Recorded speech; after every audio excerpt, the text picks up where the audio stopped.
Linear momentum and impulse. Sir Isaac Newton called linear momentum the quantity of motion. The linear momentum of an object is equal to the object's mass multiplied by the object's velocity. Since velocity is a vector quantity, linear momentum is also a vector quantity. The direction of the linear momentum vector is the same as the velocity vector.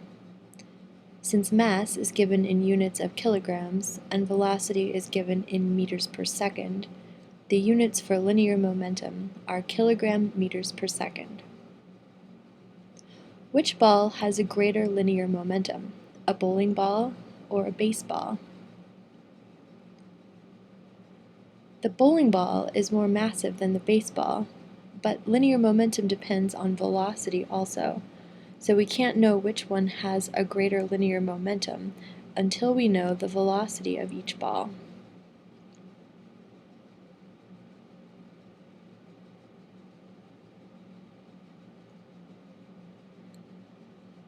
If two objects have the same mass, and one is moving with a greater velocity, it has a greater linear momentum.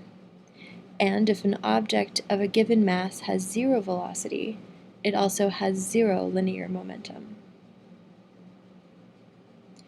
Since linear momentum is equal to mass times velocity, then to change the linear momentum of an object, we have to either change its mass, its velocity, or both. Let's consider an example of changing an object's velocity. Let's say I'm driving my car at a given velocity, v1. How do I change my car's velocity? What is a change in velocity? Change in velocity over time is acceleration.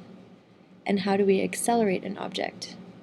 According to Newton's second law, we can apply a force to the object. To slow my car down or to decelerate it, I apply the brakes. The force of friction from the brakes brings the velocity down to zero. Since the velocity is brought down to zero in a time interval, delta t, the linear momentum of the car is also brought down to zero in this same time interval. We can relate this change in the linear momentum of an object to the average net force applied to that object. Since linear momentum is equal to m times v, a change in linear momentum over time, in this case, is equal to the mass times the change in the velocity over time.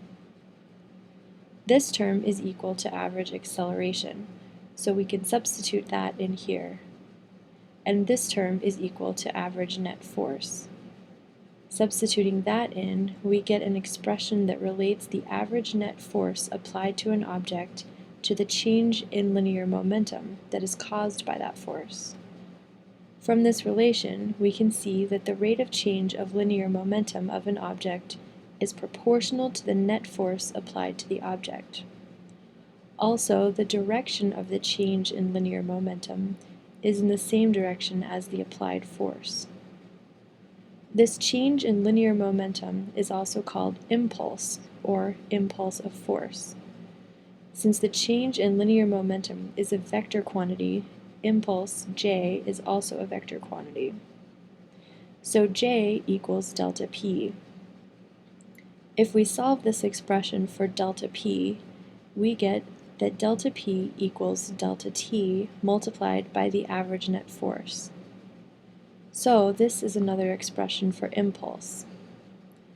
The units for impulse are newtons times seconds. A large impulse of force results in a large reaction to the force. For example, a baseball is hit well when a large enough average force is applied to the ball by the bat over a long enough period of time. The impulse is great in this case.